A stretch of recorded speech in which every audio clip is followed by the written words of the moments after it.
Une acoustique excellente, donc je sais pas, vous m'entendez bien là, même au fond, tout va bien? Ok, super. Alors, je vais commencer par me présenter rapidement pour que vous sachiez un petit peu d'où je parle, qui je suis et pourquoi je viens vous parler de ce sujet. Donc, je suis CEO et cofondateur de la société Exoflow. C'est une société donc, qui est présente ce soir pour l'aspect animation des corners sur les nouvelles technologies. De façon générale, on accompagne les entreprises et les décideurs dans leurs projets d'innovation et de transformation en mettant vraiment l'accent sur deux gros points. L'aspect nouvelle technologie, qui est un incontournable pour l'innovation et la transformation des organisations aujourd'hui, et l'aspect humain, parce que c'est bien beau de mettre de la nouvelle techno, mais si on n'emmène pas avec soi toute l'entreprise, ça risque de faire plus de dégâts que de valeur. Donc on essaye de mettre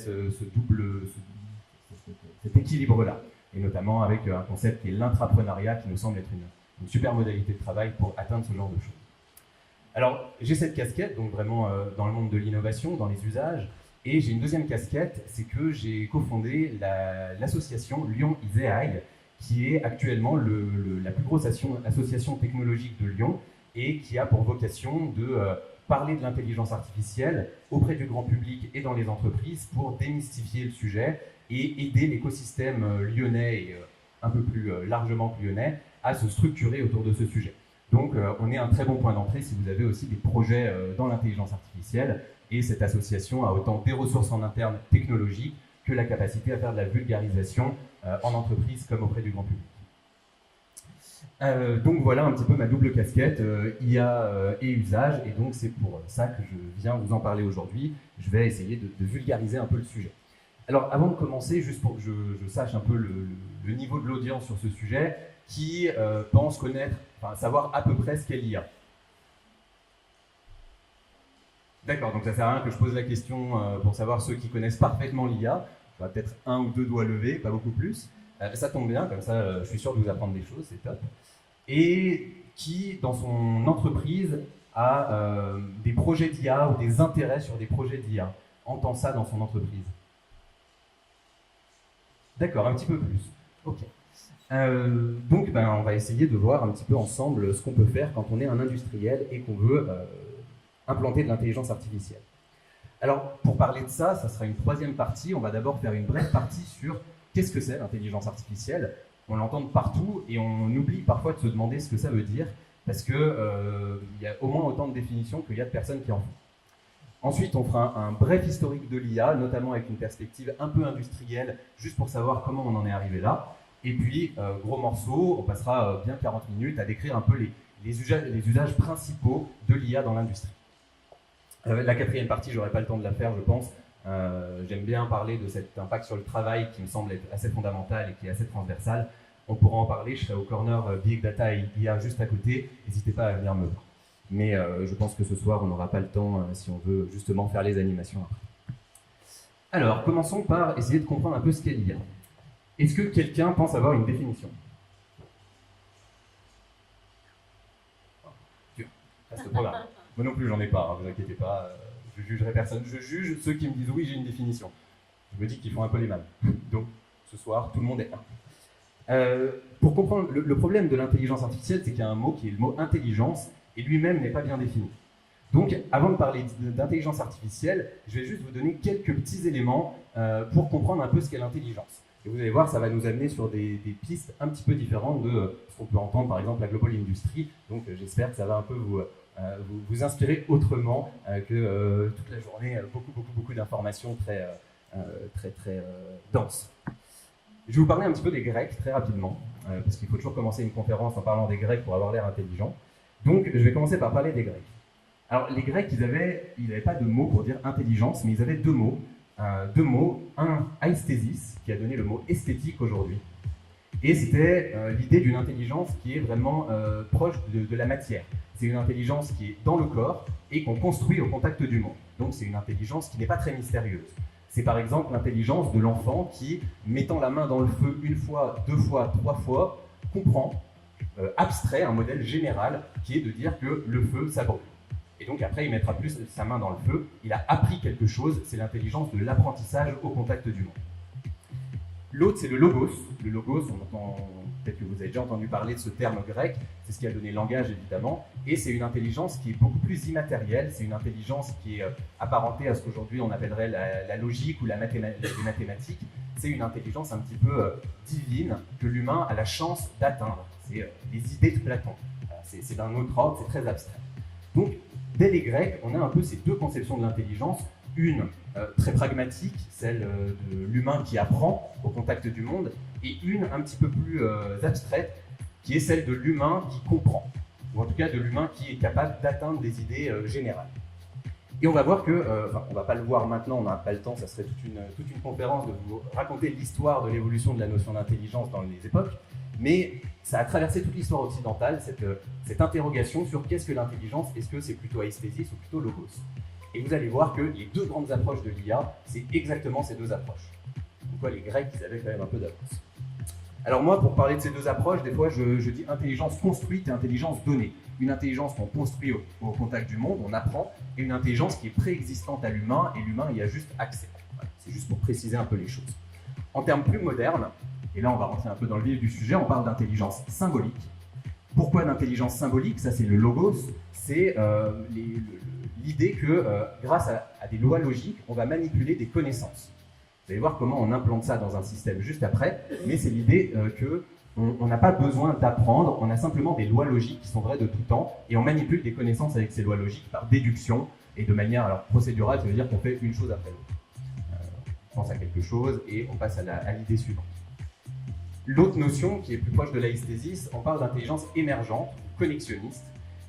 Pourquoi émergente? Parce que quand la science a avancé, on s'est rendu compte que l'intelligence, il y avait de grandes chances que ça se passe là-haut, et que là-haut, il y a un organe qui s'appelle le cerveau, qui est composé de plein de tout petits agents, qui sont les neurones, qui sont tous relativement simples, pas très intelligents, mais quand on les met tous ensemble en interaction, on a Einstein, ou en tout cas un être humain qui est capable d'être suffisamment intelligent. Donc, il y a une propriété qu'on va appeler émergente, qui émerge de cette interaction de tous ces petits neurones avec le monde, et de tous ces petits neurones entre eux, une propriété émergente qu'on appelle l'intelligence. Donc, on a l'interaction de micro-agents, ils interagissent avec des données du monde sur lesquelles ils vont apprendre. Ça se fait par induction ou abstraction, c'est comme je disais tout à l'heure, l'enfant qui met sa main dans le feu, il le fait une fois, deux fois, trois fois, et il généralise, il abstrait un modèle, c'est que le feu ça brûle, et on a un fonctionnement qu'on va appeler massivement parallèle, puisque plein de petits agents qui traitent de l'information tous en parallèle, ça fait un fonctionnement parallèle. Alors ça, c'est vrai, pardon, je vais un peu trop vite, ça c'est les deux fonctionnements actuels de l'intelligence artificielle.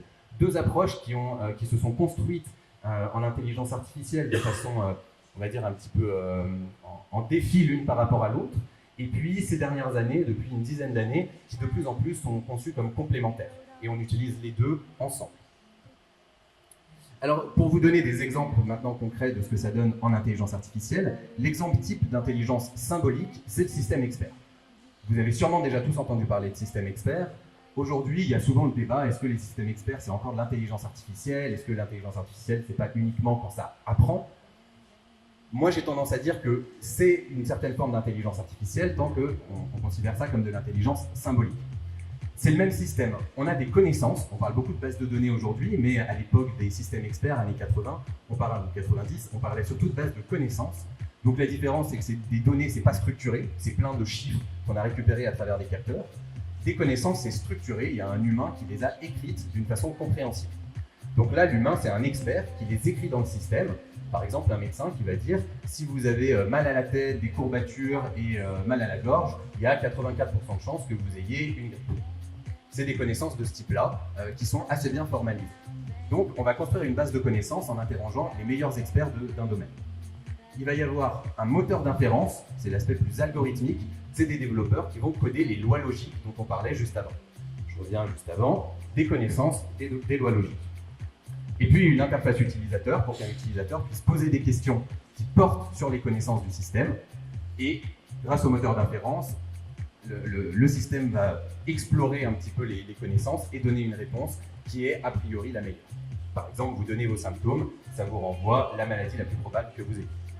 Des systèmes experts, on en voit partout. Il y en a déjà beaucoup dans l'industrie. Des fois, ils font partie de suites logicielles plus complètes. C'est une technologie qui est complètement mature et on va dire que ça permet de faire le même travail qu'un expert si cet expert a la capacité à formaliser suffisamment ses connaissances, c'est-à-dire à les écrire d'une façon assez rigoureuse et systématique.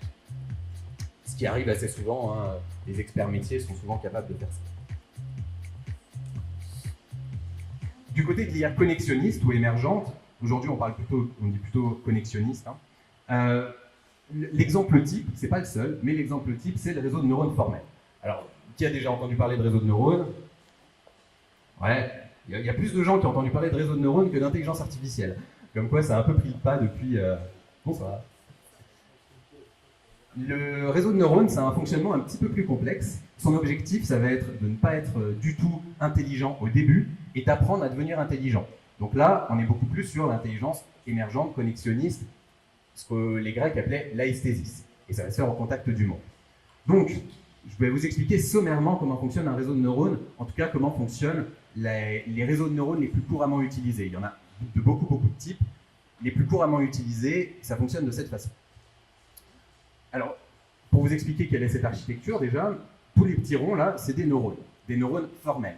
C'est des petites fonctions mathématiques qui font grosso modo ce que fait un neurone. Un neurone, ça fait quoi? C'est une petite cellule, quand elle reçoit suffisamment d'électricité, elle envoie de l'électricité au neurone suivant. Et s'il n'y a pas assez d'électricité, elle ne fait rien. Mathématiquement, ça s'appelle un seuil.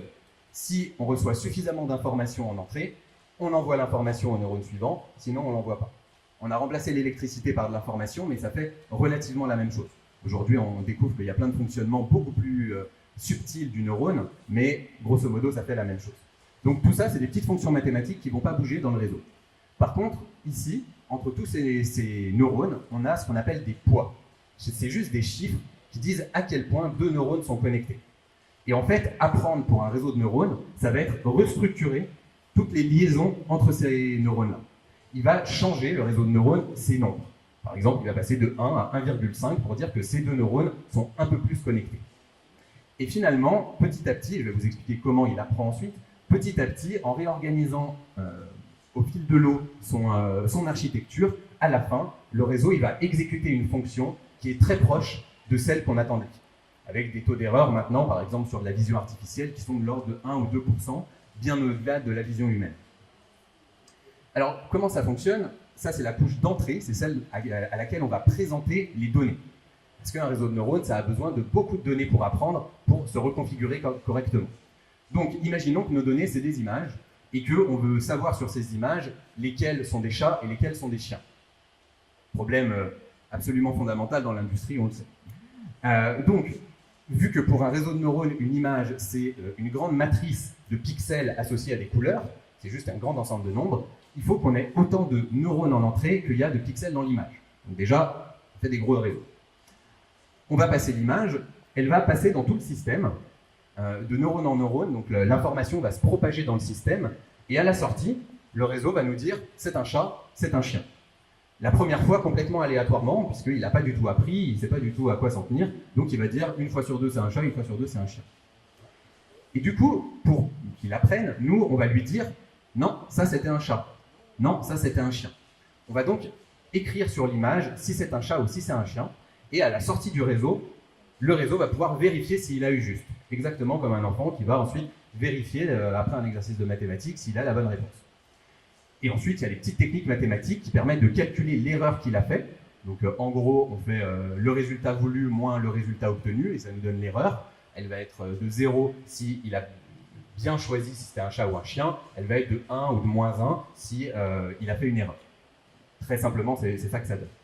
Et ensuite, l'erreur va être rétropropagée. Donc là, il y a des techniques mathématiques qui permettent de faire ça. Pour les matheux, c'est la descente de gradient. Ça permet de trouver des minimums locaux d'une fonction. Là, comme ça, pour ceux qui ont compris, ça les amusera. Et on va avoir cette information qui redescend comme ça dans le réseau et qui, à chaque couche, en fonction de l'erreur qui a été faite, va améliorer un tout petit peu la pertinence des poids qui relient les neurones. Et au fur et à mesure, à chaque nouvelle image, il va y avoir ce fonctionnement. Si le réseau a eu juste, on ne change rien, ça veut dire que la configuration n'est pas trop mauvaise. S'il a eu faux, on rétropropage l'erreur et on modifie la configuration. Et après 1 million d'images, on a un réseau qui va reconnaître avec 99,6% de chance les chats des chiens.